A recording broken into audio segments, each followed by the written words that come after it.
Her son told her to stay out of sight before the guests arrived. Eleanor Reed, homeowner and widow, didn't argue. She vanished upstairs. By sunrise the deed was gone from the safe, and so was she. He'd staged the party like he owned the place, but ownership was never his to boast. And when he went to claim it, the land answered to someone else.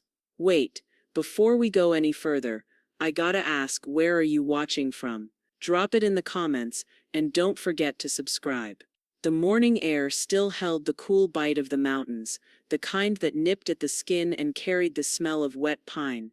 Maggie Lang stood on her wide, sun-faded porch, a feather duster in one hand, coffee cup in the other. She moved slowly, not out of age but out of habit. Each creak of the old floorboards was as familiar as her own heartbeat. The sound of tires crunching gravel broke the quiet. Kyle's black SUV pulled up with the precision of someone who'd never once driven a pickup down a muddy back road. He got out fast, phone in one hand, a tight smile on his face that didn't reach his eyes. "Hey, Mom," he said, glancing at his watch instead of her. "I'm hosting a dinner for some work people tonight. Big deal for me." She waited for the part where he might invite her to join. It didn't come. Instead, he looked her full in the face and said, "Stay out of sight tonight, okay?" The words hit harder than they should have. Maggie froze, coffee cup halfway to her lips. She'd known her son could be thoughtless.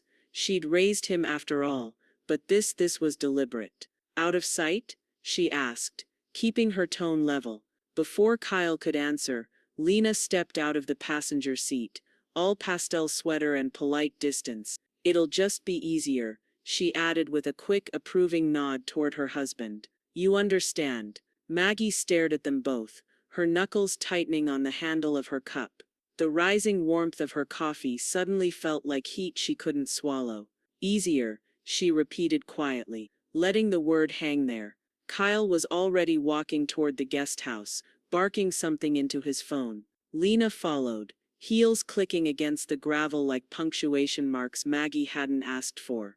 Maggie stood still until their voices were swallowed by the wind. Then she turned, stepped back inside, and set her cup down with deliberate care. Her hand trembled, not from age but from the effort of holding in every sharp thing she wanted to say. By the time the sun was high, she was driving down into town, the farmhouse receding in her rearview mirror.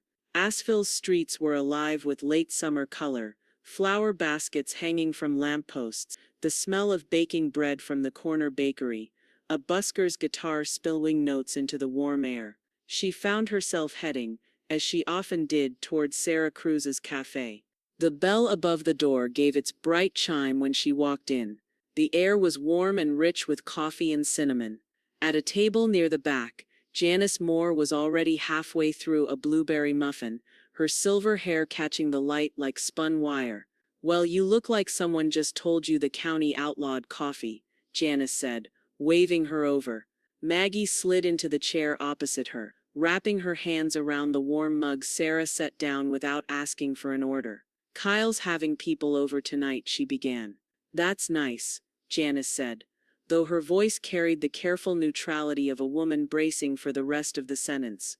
"He told me to stay out of sight," Maggie said flatly. Janice's fork stopped midway to her mouth. "He said that, and Lena called it easier." Maggie's voice was steady, but the muscles in her jaw flexed with each word. Janice leaned back in her chair, studying her friend. "Well, if he wants you invisible, I suppose you could grant his wish." Maggie sipped her coffee, the bitterness grounding her. "I could," or Janice said, lowering her voice, "you could remind him exactly whose stage he's standing on." Outside, the wind rattled the cafe's hanging sign.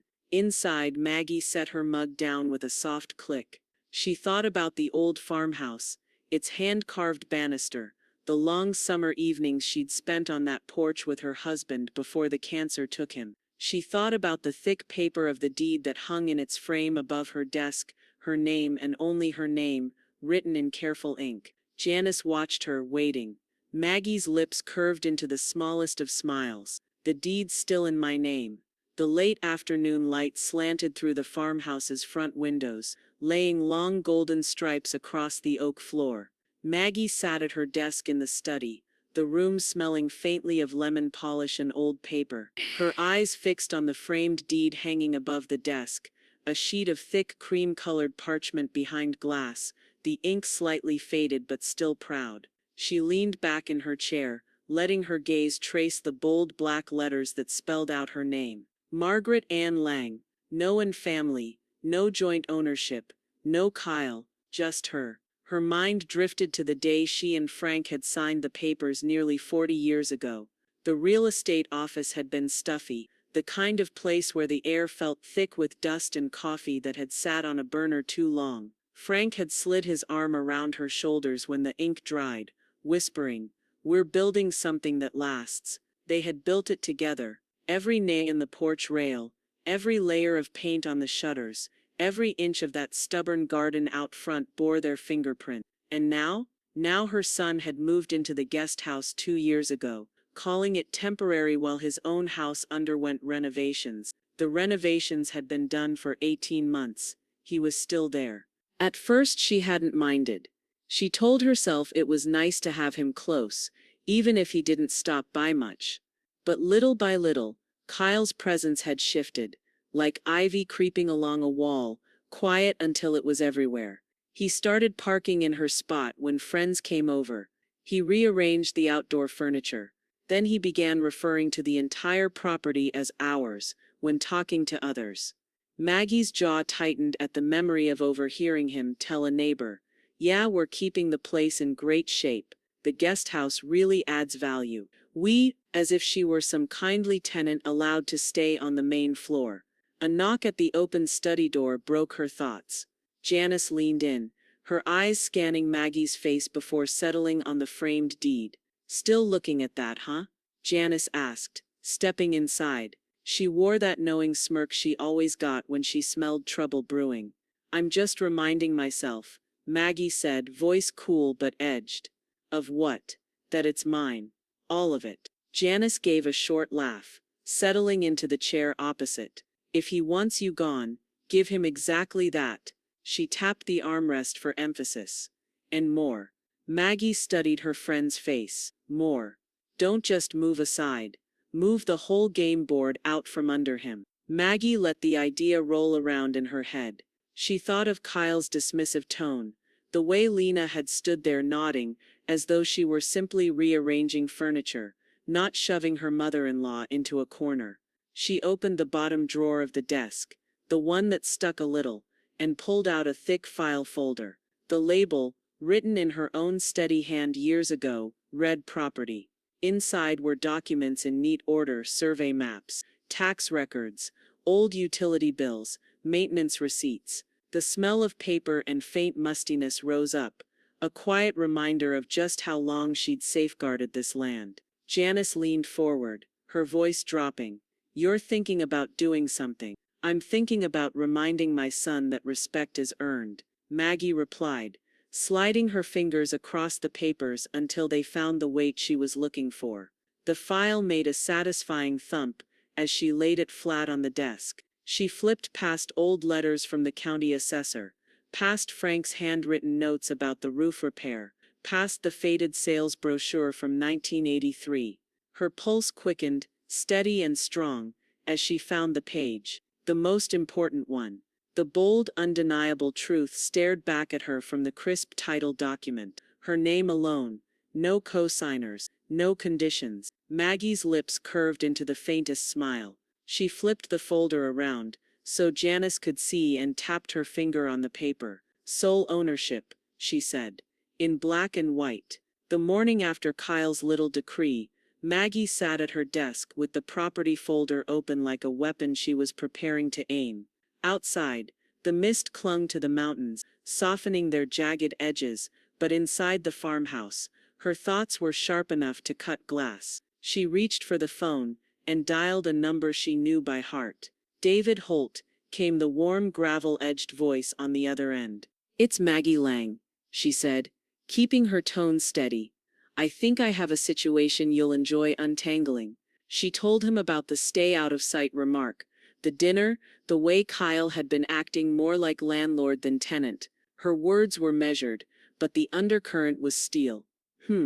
David said after a pause, the kind of pause lawyers use when they've already spotted the win. Do you still have the original deed? It's framed above my desk, she said, glancing up at it. Well, he chuckled. That's a good start. Why don't you bring it in? By late morning, Maggie was stepping into David's office. The place smelled faintly of cedar from the paneling, with sun spilling across stacks of neatly arranged case files. David was at his desk, reading glasses perched on his nose, a pen rolling idly between his fingers. She set the framed deed down in front of him. He studied it for a moment, the corners of his mouth tugging upward. We can make this interesting, he said finally. Maggie tilted her head. Go on. The guest house, he said, tapping the frame. It's part of the same parcel. You're well within your rights to remove his privileges entirely. Evict him if you choose. The idea was delicious, Kyle having to pack up and find somewhere else. Still, she leaned back, folding her hands in her lap. That's a start, but I want something firmer, something he can't talk his way around.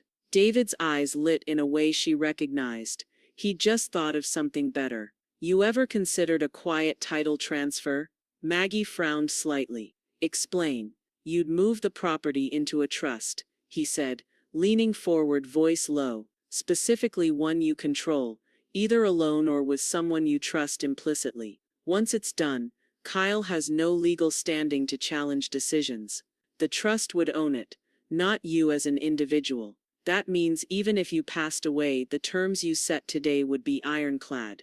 Her fingers drummed lightly against the armrest. And it can be done quietly. David smiled. That's the beauty of it. No public announcement, no fuss, just a change in the county records. He'll never see it coming until it's too late to stop. Maggie thought about Kyle's smug grin when he'd told her to stay out of sight, the way Lena had backed him up without hesitation. She pictured them standing in her driveway, realizing they'd lost every scrap of leverage. I like it, she said finally. Let's do it. David reached for a legal pad, his handwriting brisk and precise. You'll need to name a trustee alongside yourself, someone you'd trust with your last dollar. Janice, Maggie said without missing a beat. That'll work, David replied, already sketching the framework. We'll call it something harmless. Lang Family Preservation Trust, perhaps. Sounds noble, but really it's a fortress. Maggie allowed herself the faintest smile. A fortress sounds about right. They went over the logistics, signing, filing, the timelines. The whole time David's calm assurance wrapped around her like the mountain fog outside. Quiet but absolute. When they were finished, he set his pen down and looked her square in the eyes. His voice was calm, almost gentle, but there was a weight in it that made the moment feel final. Once we do this, he said, he'll have no future claim. The morning sun was sharp and clear, spilling gold across the courthouse lawn as Maggie climbed the steps to David Holt's office. She carried her purse in one hand and the weight of finality in the other. The smell of fresh-cut grass drifted on the breeze, mingling with the faint tang of the coffee she'd sipped on the drive into town. David's secretary waved her in without ceremony, and Maggie stepped into his wood-paneled office. The desk was neat as ever, his tie a deliberate shade of navy that matched the trim on the county's legal documents. You ready to make this official? David asked, sliding a thick folder across the desk. Ready as I'll ever be, she said, settling into the chair. The folder was heavier than she expected. She could hear the faint scratch of David's pen as he checked the last few items before handing her the papers. Here it is, he said, tapping the first page. The Lang Family Preservation Trust. You and Janice are co-trustees. It will outlive us all. Maggie took the pen, its barrel cool and smooth in her fingers, and signed her name with a steady hand. The scratch of ink on paper was louder than she anticipated, like a gavel coming down in her mind. David flipped each page, and she signed again and again, the repetition building a quiet rhythm that felt almost ceremonial. When the last signature dried, David stacked the pages neatly. I'll have these filed within the hour. By the end of today, your son's creative interpretations of ownership will be a thing of the past. The corners of Maggie's mouth twitched. Good. I'm tired of hearing him play host in a house he doesn't own. True to his word, David walked her down to the records office 2 blocks away. The air inside was cool, smelling faintly of dust and old ink. A clerk with reading glasses perched on her head stamped the transfer with a dull thunk. The sound was final, like a lock turning. By noon, Maggie was back in her car, the documents safe in her purse. On the drive home, she detoured past the guest house. Kyle's car wasn't in the driveway. The curtains in the front window were drawn tight. She parked, walked up to the door, and slid the spare key from her pocket. For a moment she turned it over in her palm, feeling the worn ridges. Then she set it neatly in the center of the welcome mat. No note, no explanation, just a key, and a silence that spoke louder than words. The gravel crunched under her tires as she drove away. She didn't bother looking back. By mid-afternoon, she was seated at her usual corner table in Sarah Cruz's cafe. The place smelled of fresh scones and cinnamon, the chatter of regulars, blending with the hiss of the espresso machine. Sarah approached with 2 steaming mugs. "You're looking awfully pleased with yourself today," she said, setting one down in front of Maggie. Maggie stirred her coffee slowly, letting the spoon clink against the mug. "I just gave my son a surprise he'll never forget." Sarah's brows lifted. "Care to share?" "Not yet," Maggie said, a smile ghosting across her lips. Better to let him open it himself. They talked about small things, the weather turning, a new pie recipe, while Maggie's satisfaction simmered quietly beneath the surface. She thought of the trust documents now recorded in the county's system, untouchable and absolute. Kyle could host all the dinners he wanted. The ground beneath his feet no longer belonged to him. She was halfway through her coffee when her phone buzzed on the table. The message preview flashed Lena's name. "We're thinking of listing the property soon." Maggie stared at the screen, her smile freezing in place. The text from Lena glared up from Maggie's phone, bright against the worn wood of the cafe table. "We're thinking of listing the property soon." Maggie read it twice, the words slow burning in her mind. Around her, Sarah's cafe buzzed, mugs clinked, milk hissed in the steamer, and a man in the corner laughed too loud at his own joke. Maggie's thumb hovered over reply, then shifted. She hit call. Lena answered on the second ring, her voice warm but stretched thin. "Maggie, hi.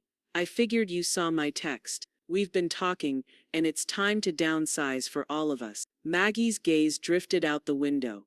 A maple tree stood across the street, its leaves flashing green and gold as the wind twisted them. "Downsize who, exactly?" "Well, you, us, this whole setup," Lena said, her tone taking on the brightness people use when they're delivering bad news wrapped in a bow. "The market's hot. We'd all come out ahead. There's this developer." "No," Maggie said. A pause crackled down the line. "I don't think you heard me. We'd handle everything. Stagers, listings, maybe even a quick sale. And we could get you something smaller, easier, like a condo downtown, close to cafes, no yard work. You can't sell what you don't own," Maggie said, each word laid down like a stone. Another pause, longer this time. "Kyle and I have been carrying the load, you know." "The yard, you can't sell what you don't own," Maggie repeated. Lena's exhale carried both irritation and restraint. "Let's not make this adversarial." "It's not," Maggie said. "It's just fact. There will be no listing." The background went quiet, except for the faint hum of a muted TV. Then Lena said, "We'll talk as a family. Kyle will call you." Maggie didn't respond. She ended the call and set her phone face down on the table. The coffee beside her had gone lukewarm, but she took a sip anyway, letting the bitterness settle on her tongue. Minutes later, the phone buzzed again. "Kyle," she answered without greeting. "What's this about you telling Lena we can't list?" His voice was sharp, fast. "You don't get to decide that alone." Maggie let her eyes rest on the sunlight spilling across the floor, calm in contrast to his tone.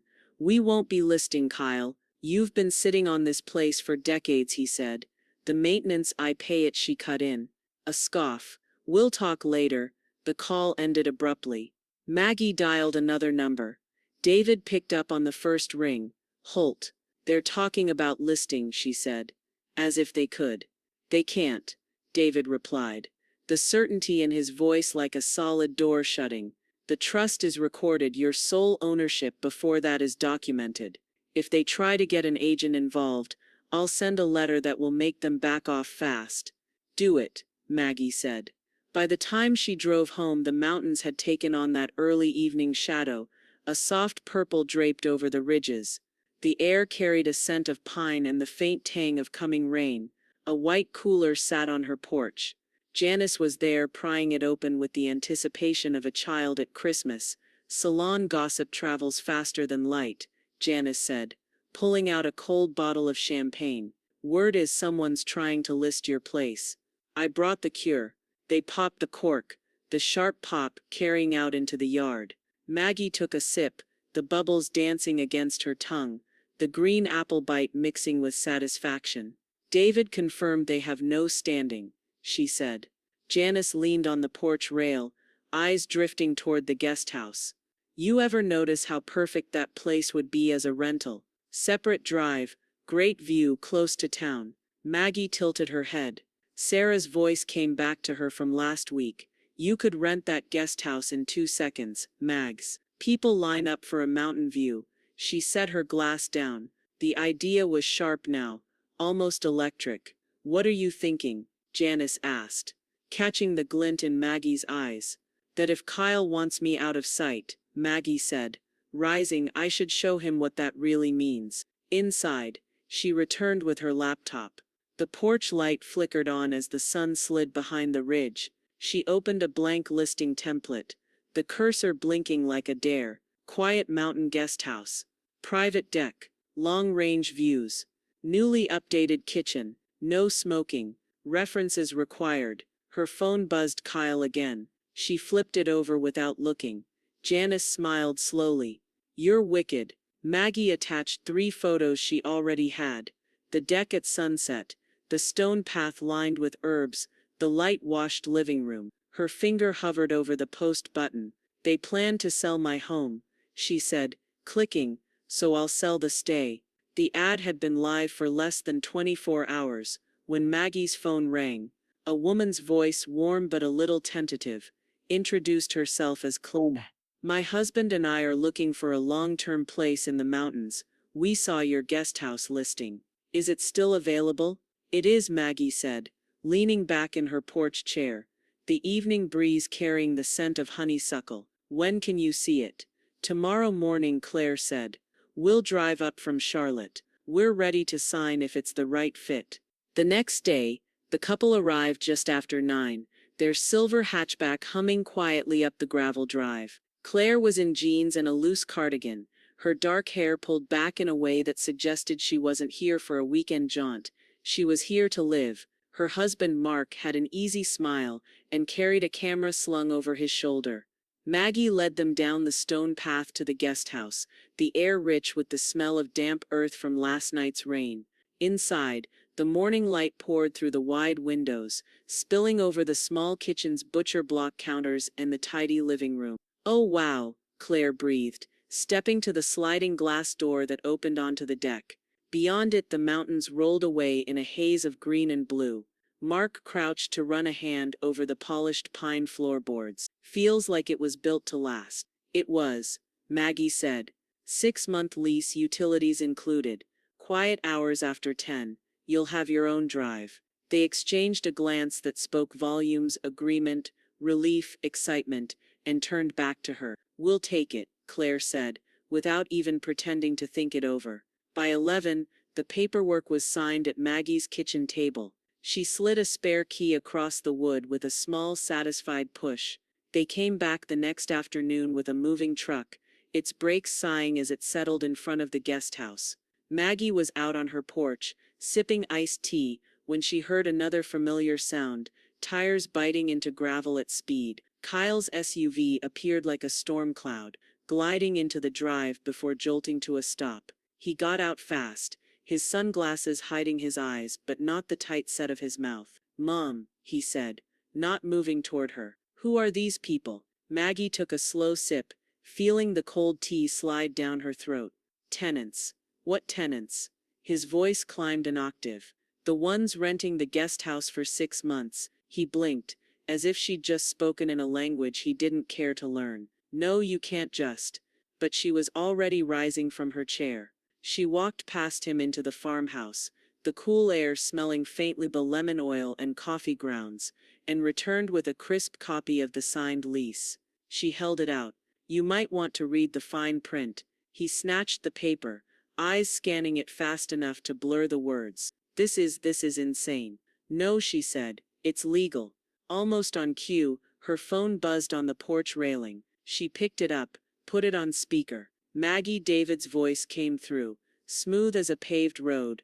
I just wanted to confirm everything about your tenant lease is airtight. He has no authority to override it. Did you hear that? She asked Kyle. Not unkindly. Kyle's jaw flexed. He thrust the lease back at her like it burned. This isn't over. Then he spun, stalking toward his SUV. The slam of his door cracked through the quiet like a gunshot, followed by the sharp spray of gravel as he tore out of the drive. By late afternoon, the couple was settled in, their laughter carrying faintly from the deck. Maggie was at her desk sorting mail, when her laptop chimed with a new email. She clicked without thinking. The subject line froze her mid-breath. About today. She read, Hi Maggie, sorry to bother you so soon, but your son came by earlier. He said we should leave before things get messy. We weren't sure what he meant, but it made us uncomfortable. Can we talk? Maggie sat back, the faint sound of rain beginning against the window. Her hand closed slowly over the mouse. This was going to require a different kind of welcome. Maggie read the tenant's email twice, her pulse steady but deliberate, like the ticking of the grandfather clock in the hall. Outside, the afternoon rain had thinned to a mist, clinging to the porch rails and darkening the wood. She picked up the phone and dialed Claire. Hi Maggie. Claire answered, her voice softer than yesterday, a trace of unease still there. I got your email, Maggie said, settling into her chair by the window. You're not leaving. You signed a lease. You have every right to stay, and I'll make sure you feel safe doing it. Claire exhaled. Thank you. He just showed up, said it'd be better if we left before things got messy. It was strange. Maggie's eyes tracked the faint figure of a deer grazing at the edge of the yard. Messy is when people don't understand boundaries, she said. And I'm about to make those boundaries very clear. After the call ended, she rang David. Kyle approached my tenants, she told him. David's tone shifted to that crisp, measured register he reserved for cutting through nonsense. Then we'll serve him a no trespass order for the guest house property line. It won't keep him off the main drive. You still share that, but he won't be allowed to set foot near their door without permission. Violate it, and he's in trouble. Make it happen, Maggie said. By noon David had emailed over the draft. She printed 2 copies, one for herself, one for the tenants, and placed the crisp paper in a plastic sleeve before tacking it to the inside wall of the guest house's screened porch. That afternoon, the clouds broke, letting warm light pour over the gravel drive. Maggie walked to the end of it, carrying a wooden stake and a sign she'd painted herself that morning in cheerful blue letters. Welcome to your mountain stay. She drove the stake into the ground right where the gravel split toward the guest house, the scent of damp earth rising with each strike.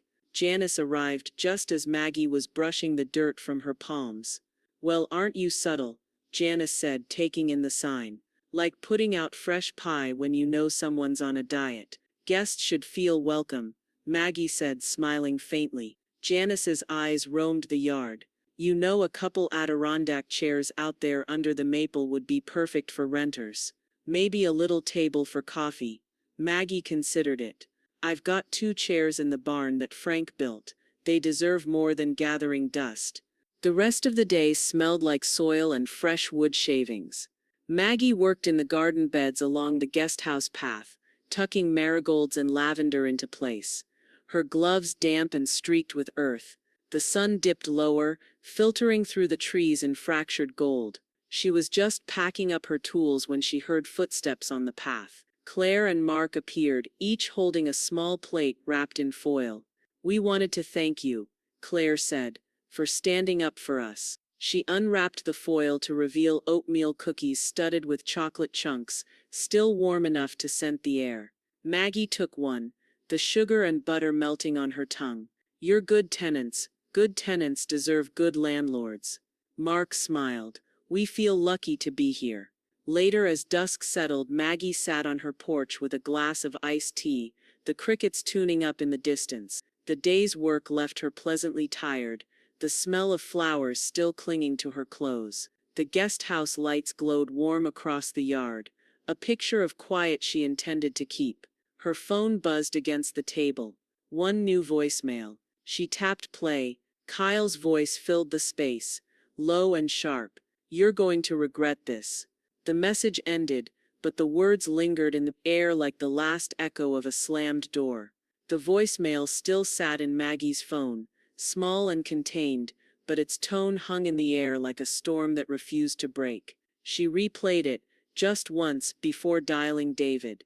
He picked up mid-ring. "Holt." Without preamble, she hit the speaker button, letting Kyle's voice fill her kitchen. "You're going to regret this." Her son's recorded voice snarled, low and tight. A pause and then the click of him hanging up. David didn't speak for a moment. She could hear the faint rustle of paper on his end, the slow breath of a man calculating his next move. "That," he said finally, "isn't just rude, it's actionable. I'll draft a formal warning letter today. He needs to understand that any further interference with your tenants or threats toward you will have consequences. Make sure it lands hard." Maggie said, sliding the phone across the counter as if putting the message itself out of reach. "It will," David promised. "I'll hand-deliver it to his counsel." By late afternoon, her phone lit with a new message. "Lena, this time. I'm sorry about what Kyle said. He was upset. But maybe we can meet halfway. If you're making money off the rental, we should share in it. Fair is fair." Maggie read the words twice, then locked the screen. She poured herself a glass of iced tea and took it out to the porch without responding. Silence, she'd learned, was sometimes sharper than any reply. The mountains were painted in their evening shades of blue and violet, when Janice arrived with a thermos under one arm. She poured steaming coffee into 2 mugs, and they settled into the porch chairs, the air carrying the savory scent of something grilling from the guesthouse deck. Claire's laugh drifted across the yard, followed by Mark's deeper voice. The smell of marinated chicken and fresh rosemary made the whole property feel wrapped in domestic peace. "See?" Janice said, nodding toward the guesthouse. "They're already more considerate than certain family members we could name." Maggie took a sip of coffee, the bitter heat cutting through the lingering taste of Lena's text. "The difference," she said, "is that they signed a lease. They understand terms. They respect them." Janice grinned. Imagine that, grown adults respecting rules. The faint crunch of tires on gravel pulled Maggie's gaze toward the road, but it was only Sarah's little green hatchback. She hopped out, a white bakery box in hand. "I heard there was tension," Sarah said, stepping onto the porch, "so I brought pie. My grandmother's recipe. And yes, before you ask, it's still warm." Maggie took the box, the buttery scent rising immediately, laced with cinnamon and brown sugar. "This should be served with a restraining order," she joked, setting it on the table. Sarah raised an eyebrow. "Do I want to know?" "Probably not," Janice said, pouring her more coffee. They ate pie as the sky dimmed, the crust flaking under their forks, the filling sweet enough to soften the day's sharper edges. From across the yard came the faint pop of a cork. Claire and Mark, starting their own quiet evening. It could have ended there. A night wrapped in good coffee, better pie, and the hum of cicadas. But Maggie's phone rang, and David's name lit the screen. She answered. "Please tell me the letter landed." "It did," David said, his voice even. "But that's not why I'm calling." A pause, just long enough for Maggie to notice the pie cooling untouched on her plate. "Kyle's just filed a claim against the trust." The quiet on the porch thickened. Even the cicadas seemed to stall. Janice looked at Maggie, waiting for the flicker of worry that didn't come. Maggie simply set down her fork. Then I suppose we'll have to educate him on that too. The papers lay between them on David's desk, each page a neat column of black ink that Kyle no doubt thought would knock her off balance. Maggie sat straight, hands folded in her lap, the faint scent of David's cedar-paneled office, grounding her. David tapped the top sheet with the end of his pen. His argument is flimsy. He's claiming the trust was created to maliciously exclude him from his rightful inheritance. Maggie raised an eyebrow. Rightful inheritance of something he's never owned. Exactly, David said. He's also implying that your actions jeopardize his ability to maintain his lifestyle. Maggie let out a small humorless laugh. That's because his lifestyle has been living on my land rent-free. David leaned back, flipping to the next page. Here's where it falls apart for him. We have the original deed, your name, no co-owners. Sole ownership from day one. That trust transfer was perfectly legal, and more importantly, it was yours to make. He slid a protective sleeve across the desk. Inside, the parchment she knew so well. Margaret Ann Lang, in bold Frank's absence in the ownership line after his death. No one else's ink touching the page. That's our anchor, David said. We'll attach it as Exhibit A. The courthouse smelled faintly of floor polish and old paper when they walked in 2 days later. The claim was scheduled for an initial hearing, but David had warned her it might not get that far. They sat at a wooden table under the gaze of a dusty American flag. Across the room, Kyle sat with a man Maggie didn't recognize, a lawyer in a suit that looked like it had been bought for funerals and job interviews. Kyle's gaze skated over her without pause, his jaw set hard. When the clerk began the docket, David rose with the quiet confidence of someone who already knew the ending. He handed over the original deed, the trust paperwork, and a 2-page summary that dismantled Kyle's claim point by point. The clerk's brow lifted halfway down the first page. By the second, she was shaking her head. This claim is dismissed for lack of standing, she said, her voice brisk, efficient. No gavel, no drama, just an erasure.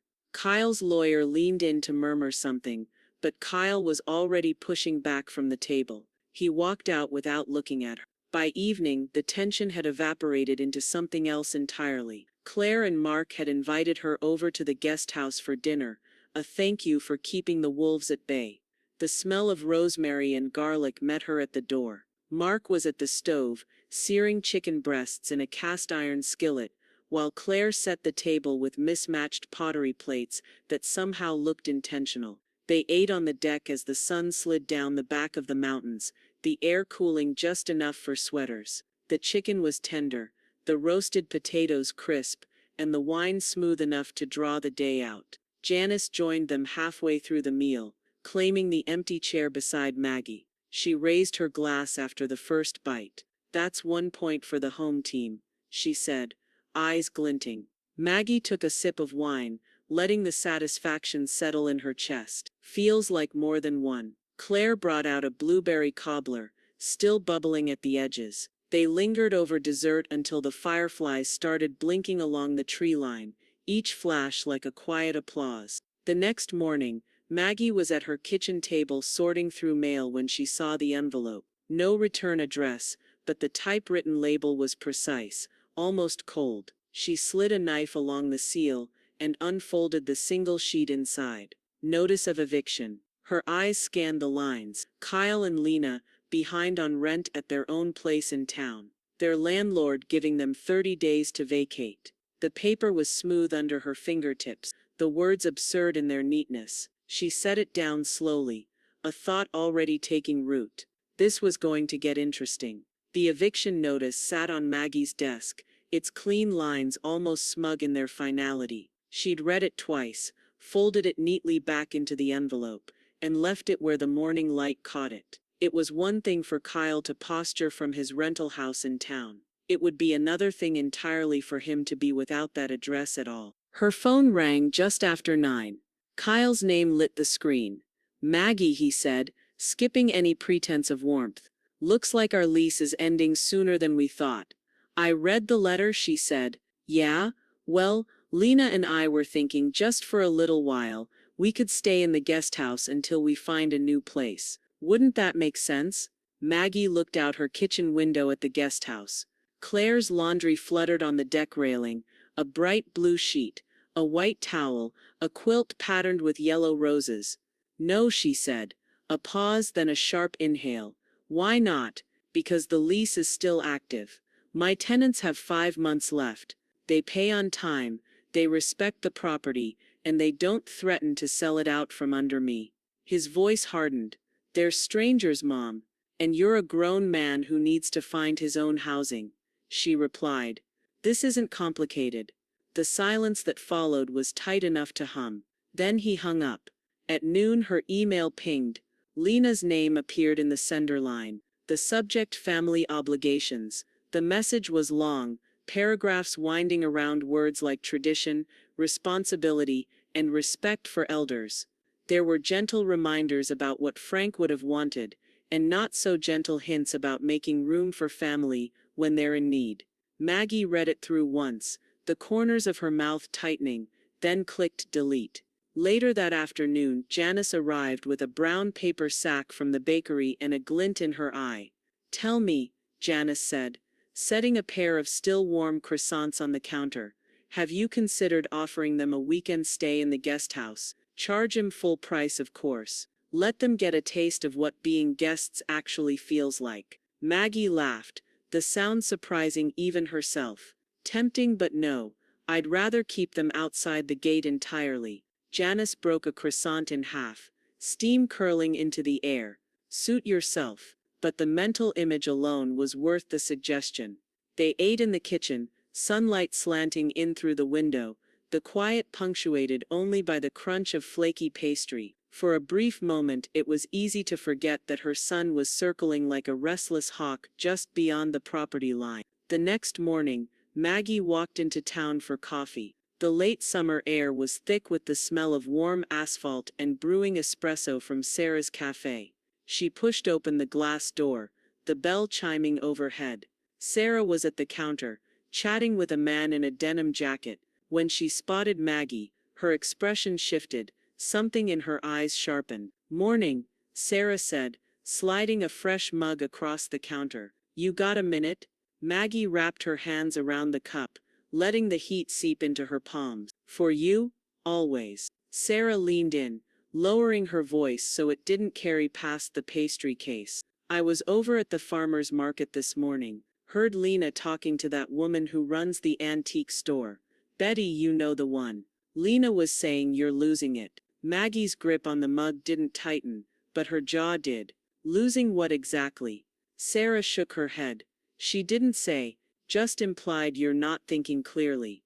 And she said it in that way people do when they want it to travel. The scent of cinnamon from the bakery tray seemed suddenly sharper, the hum of the cafe louder. Maggie took a slow sip of coffee, the bitter heat steadying her. Did you say anything? She asked. Sarah's lips curved, but there was no humor in it. Only that I've never seen you sharper, and that anyone trying to cross you ought to tread carefully. Maggie smiled faintly. Good answer. But inside, something colder settled. If Lena wanted to spread stories, Maggie would make sure the truth traveled faster. By the time Maggie reached home from Sarah's cafe, Lena's words were still coiled in her mind like a copperhead in tall grass. Silent, waiting to strike in the right direction. Losing it. It wasn't just an insult. It was a seed. Lena wanted to plant in other people's heads. And in a small town like Asheville's mountain communities, seeds sprouted fast. Maggie didn't slam drawers or stomp her feet.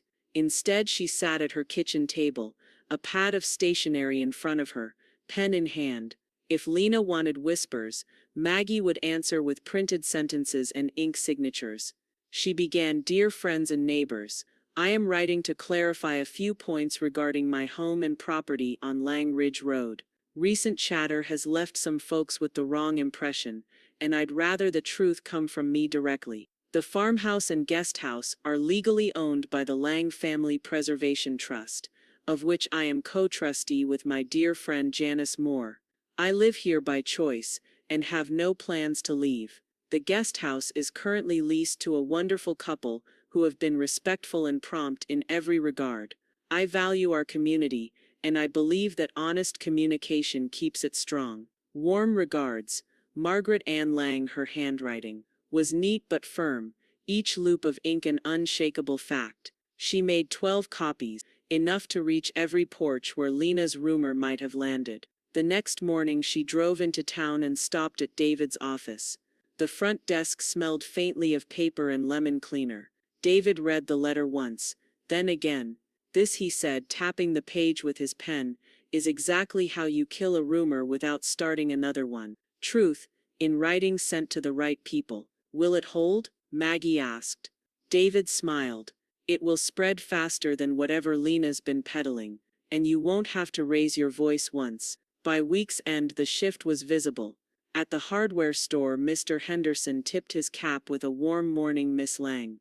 At the post office, the clerk set her package gently on the counter and asked how the lovely young couple in her guest house were doing. Even at the farmer's market, where gossip traveled quicker than fruit flies, people greeted her with easy smiles and no hint of pity or skepticism. The tenants noticed too. Claire knocked on Maggie's door one evening with a mason jar of wildflowers. "We just wanted to say how much we love being here," she said. "We've never rented a place where the landlord actually cared." Mark, standing behind her with a bag of peaches, added, "It feels like home already." Maggie accepted the flowers, the faint smell of meadow grass drifting up from the jar. "Good, that's the point." 2 days later Janice arrived with a plan. "You know what we should do," she said. Setting a grocery bag on the porch table, have a porch gathering. Coffee, pie, maybe that pimento cheese spread people. Like, invite a few neighbors, just enough to show the truth in person. Maggie gave her a look. "You're talking about a counter-rumor campaign." "I'm talking about hospitality," Janice said with a sly grin. So they did. By Saturday afternoon, the porch was filled with the low hum of conversation and the smell of cinnamon buns cooling on a rack. Neighbors leaned on the railing, sipping coffee from mismatched mugs, admiring the view over the ridge. Claire and Mark mingled easily, laughing with the couple from down the road. The air was warm but softened by a mountain breeze, carrying the scent of pine and baking sugar. The mood was so light, Maggie almost forgot why they'd planned it in the first place. Almost. As the sun began to slip toward the horizon, people drifted off in twos and threes, carrying leftover cookies and little jars of homemade jam. Maggie stayed on the porch, the boards warm under her bare feet, the quiet settling in like an old friend. She hadn't felt this respected in years, not just tolerated, not just Mom or Mrs. Lang, but seen as the woman who still owned her land, her decisions and her peace. The satisfaction was still warm in her chest when her phone buzzed on the table beside her. She didn't recognize the number right away, but the preview was short enough to read without opening it. "We're done trying to work this out. Kyle." Maggie picked up the phone and read the message in full. No greeting, no signature, just finality. She set it down slowly. The breeze shifted, carrying the sound of an owl calling from somewhere in the darkening woods. It wasn't the end of the fight. It was the signal for the next round. The weeks after Kyle's text passed with an unfamiliar calm that Maggie wore like a well-tailored coat. Each morning she brewed her coffee, sat on the porch, and watched the early mist burn off the ridge. The guest house came to life at a respectful hum, Claire watering her potted basil, Mark carrying camera gear to his car for a sunrise shoot. No slammed doors, no unannounced arrivals, no tension thick enough to chew. The distance from Kyle and Lena was deliberate on both sides. Their absence from the driveway felt like an unlocked door she didn't need to guard. It wasn't forgiveness, it was silence. And silence had its own beauty. David called one Tuesday afternoon, his voice carrying the quiet satisfaction of a job nearly finished. "The trust's long-term protections are finalized," he said. "I've added a clause making it irrevocable, without both trustees' consent. Even in the unlikely event of a court challenge, they'd have to go through you and Janice. I also included a preservation covenant. You can stipulate the property remain in its current state for 50 years. Maggie smiled into the phone. 50 years means it'll outlive me and Kyle. That's the idea, David replied. You've got a fortress on paper now. When they hung up, she printed the final trust documents and slid them into her desk drawer. The sound of the drawer closing was as satisfying as a door locking behind her. Janice showed up the next day with an idea. We're overdue for a break, she announced, leaning against the porch railing. Just a few days in the mountains, different mountains, mind you. A short trip, a cabin by a lake, no cell reception, no drama. Maggie considered it.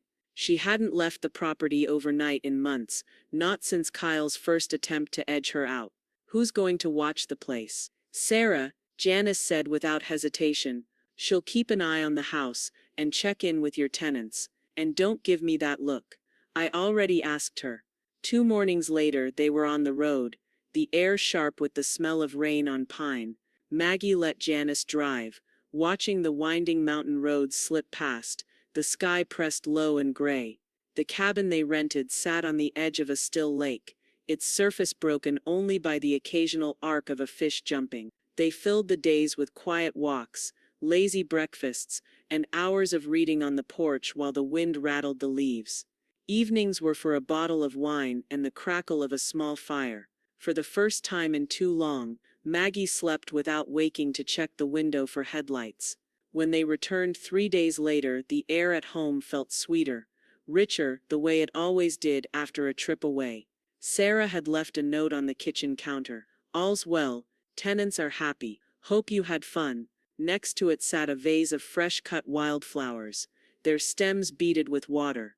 They didn't have to do that, Maggie murmured, lifting the vase to the light. A mix of Queen Anne's lace, black-eyed Susans, and a single purple coneflower. The faint scent of meadow clung to her hands. She moved through the house, setting her bag down, checking each room. Everything was just as she'd left it.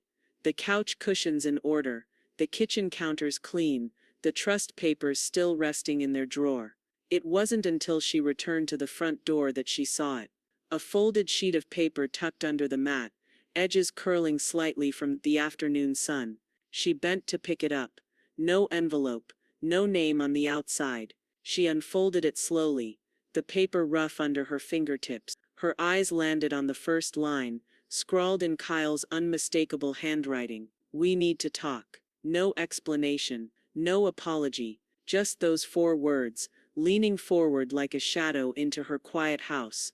She refolded it, her thumb resting on the crease, the weight of it somehow heavier than the paper itself. Maggie sat at her kitchen table with Kyle's note. We need to talk, still sitting unopened beside her coffee cup. The steam curled past it, as if trying to blur the words out of sight. She didn't need to read more to know where the conversation would lead. Persuasion disguised as reconciliation, promises that would sour before the ink on any handshake was dry. Instead of calling him, she called David. I'm ready to update my will, she said. There was no hesitation on his end. Come by tomorrow morning. Bring any documents you want included. The next day, the courthouse lawn was slick with dew when Maggie climbed the steps to David's office. The air inside carried the faint smell of cedar polish and legal paper. David stood when she walked in, gesturing to the chair opposite his desk. You've decided, he asked. I have, she said, placing a manila folder in front of him. Kyle is to be removed completely. Everything land, house, accounts, goes to the Blue Ridge Preservation Society. David's brow lifted slightly, but there was no judgment in his eyes. That's a significant choice. I want the property protected. I want it to stay the way Frank and I built it, not carved up or flipped for profit. They'll honor that. And who do you trust to oversee it until it's transferred? He asked, already uncapping his pen. Janice, Maggie said without hesitation. She knows what this place means, and she's the only one who's been on my side from the beginning. David began drafting, the quiet scratch of pen on paper punctuating their conversation. He read each section aloud, his voice even, his tone leaving no room for loopholes. Maggie listened, occasionally nodding, occasionally asking him to make the language sharper or final. When it was done, he slid the document toward her. This will be filed with the county today. Once it's in, it's binding. Maggie took the pen. The ink flowed smoothly under her hand, each letter sealing the decision she'd been building toward for months. She signed her name for the final time and set the pen down, the weight of it leaving her fingers slowly. David gathered the pages, stacking them with precise care. You know this means if Kyle tries to contest, he'll have to fight the society's legal team, not just you. That's the point, Maggie said. They walked to the county records office together, the morning sun warming the brick facade. Inside, the air was cool, with the faint scent of ink and archival paper. A clerk stamped each page with a dull, satisfying thunk. The sound echoed in Maggie's chest like a lock turning. When they stepped back outside, the sky had cleared completely, a bright, endless blue stretching over the mountains. Maggie took a deep breath. It's done. David nodded. It's protected. Back at the farmhouse, Maggie placed her personal copy of the will in the bottom drawer of her desk, sliding it between the trust documents and the property deed. She turned the little brass key in the lock. The click was quiet but absolute. She didn't hear Janice's car until it was already crunching up the gravel drive. Her friend appeared on the porch with a bottle of champagne tucked under her arm. "Tell me you filed it," Janice said, stepping inside without waiting for an invitation. "It's filed," Maggie confirmed. Janice grinned, popping the cork with a satisfying pop. The bubbles fizzed high in the neck before she poured them into mismatched glasses. "Then here's to the Lang Family Preservation Trust, and the Lang legacy staying far away from anyone who doesn't deserve it." They clinked glasses, the sharp taste of dry champagne cutting through the lingering satisfaction in Maggie's chest. They drank on the porch, watching the sun sink behind the ridge, the sky streaked with gold and rose. They were halfway through the bottle when Sarah's hatchback pulled into the drive. She climbed the steps two at a time, her usual easy smile replaced by something sharper. "I just came from the cafe," Sarah said, setting her bag down. "You're not going to like what I heard." Maggie leaned back in her chair. "Go on." Sarah glanced at Janice, then back to Maggie. "Kyle was in there talking to some guy, big city type, suit, slick hair. He was pitching him on buying his mom's house. Said the guest house was already income producing, and the main house was ripe for development." The evening air seemed to cool all at once, the last light slipping behind the mountain. Maggie set her glass down slowly, the stem clicking against the table. "He's selling something that isn't his." Janice's mouth tightened. "Then I think it's time we remind him exactly who's on the deed." Maggie didn't wait until morning. Sarah's warning still rang in her ears as she sat at her desk, pulling the small notebook where she kept numbers she never planned to use. It took only 2 calls to find the man Kyle had been speaking with. His name was Victor Malone. He answered on the first ring, voice smooth and brisk. "This is Maggie Lang," she said, skipping pleasantries. "I understand you've been talking with my son about buying a certain piece of property." Victor hesitated. "Yes, the Lang Ridge property. Kyle said you were relocating." Maggie let the pause stretch just enough. "Kyle doesn't own it, never has. The property belongs to the Lang Family Preservation Trust. I'm the trustee, and it's not for sale now or ever." Silence, then a soft, rueful laugh. "I see, that's not the impression I was given." "Consider this a courtesy call," Maggie said, "so you don't waste your time or your money." "Appreciated," Victor replied. "And good luck. Sounds like you might need it." When she hung up, the air in the study felt clearer, lighter, as if she'd opened a window. But the satisfaction was tempered with anger. The nerve of Kyle to pitch a sale, as if she were a line item in his portfolio. She called David next. "He's trying to sell what he doesn't own," she said. David's sigh was sharp. "Then we'll make it official. I'll draft a cease and desist. It'll make clear that any further misrepresentation of ownership will put him in breach of state fraud statutes." "I want it on his desk today," Maggie said. "It will be," David assured her. By late afternoon her phone buzzed again. "Lena." Maggie let it ring out. But a minute later the text came through. I heard you spoke to the investor. Kyle got ahead of himself. That's all. Let's not make this bigger than it is. We're still family. Maggie read it once, then deleted it without replying. The words "we're still family" landed like something from a stranger trying to borrow her last dollar. Janice arrived just as the last of the daylight was sliding behind the ridge. She was carrying a scarf and a grin. "Tell me you killed the deal," she said, dropping into the porch chair. "I didn't have to kill it," Maggie said. "I just told the truth." He backed away on his own. Janice leaned back, satisfied. "That calls for dinner. At Sarah's, my treat, but only because I know she'll refuse payment and bring us something bubbly instead." The cafe was warm and bright when they walked in, smelling of roasted garlic from the dinner service and the faint cinnamon that seemed baked into the place itself. Sarah spotted them instantly, waved them to a corner table, and disappeared into the back. "I heard the news," she said, when she returned, 2 flutes in one hand, a chilled bottle in the other. "The champagne's on the house." Maggie raised her glass, the bubbles catching the light like tiny sparks. "To no sale," she said.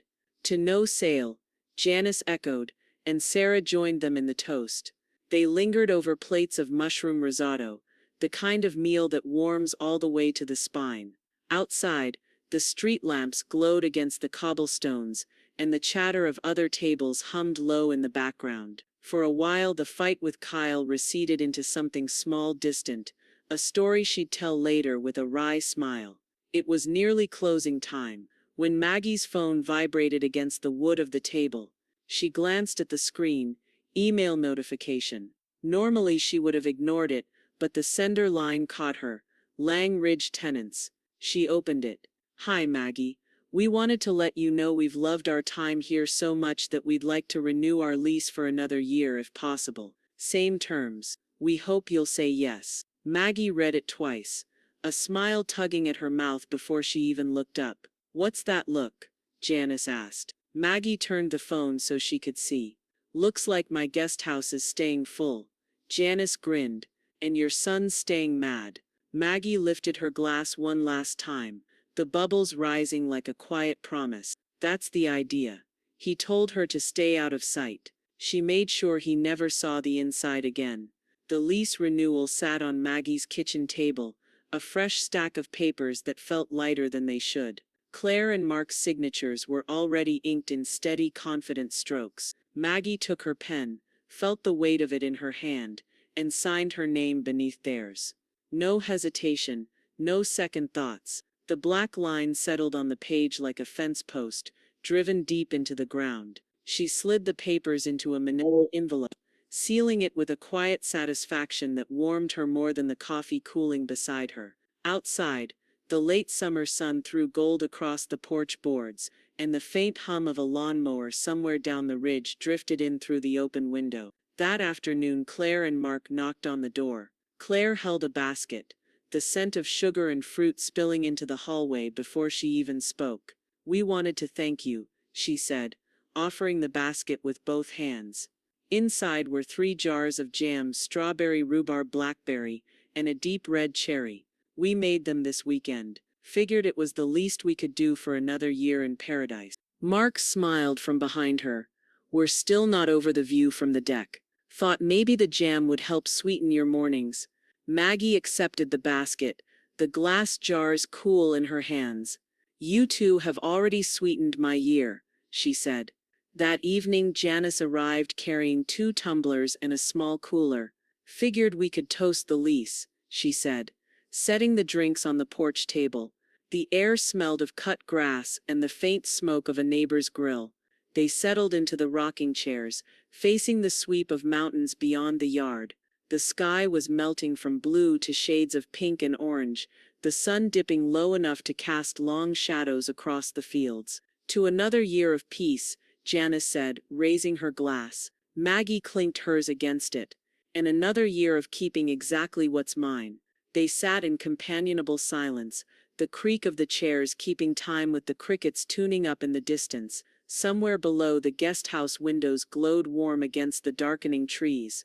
The next morning, A knock at the door pulled Maggie from the quiet ritual of grinding coffee beans. Sarah stood on the porch, hair pulled back, holding a paper bag that smelled like heaven. "Morning delivery," Sarah said, handing it over. Inside were still warm blueberry muffins, their tops dusted with sugar. "Thought you could use something to go with all that jam I saw your tenants carrying in yesterday." Maggie laughed. "You're conspiring with them now." "Maybe," Sarah said with a grin, "but only for the good of the community." They ate muffins in the kitchen while the sun climbed over the ridge, the scent of blueberries filling the air. It felt like a morning that belonged exactly where it was, untouched by anyone else's plans. Later that day, Maggie went to the study. On the wall above her desk, the spot where the framed deed had once hung was still bare, the wallpaper slightly lighter from years of protection. She reached into the desk drawer, past the trust papers and the will, and pulled it out. The glass was cool against her fingertips, the bold letters of her name as clear as the day she and Frank had first signed it. She hung it back in its place, the small tap of the hammer settling it firmly into the wall. She stepped back, letting her eyes rest on it. The farmhouse seemed to hold its breath with her for a moment. Her gaze softened. She thought of Frank, how he'd leaned on the porch rail that first week they moved in, surveying the land as if it were the last safe place in the world.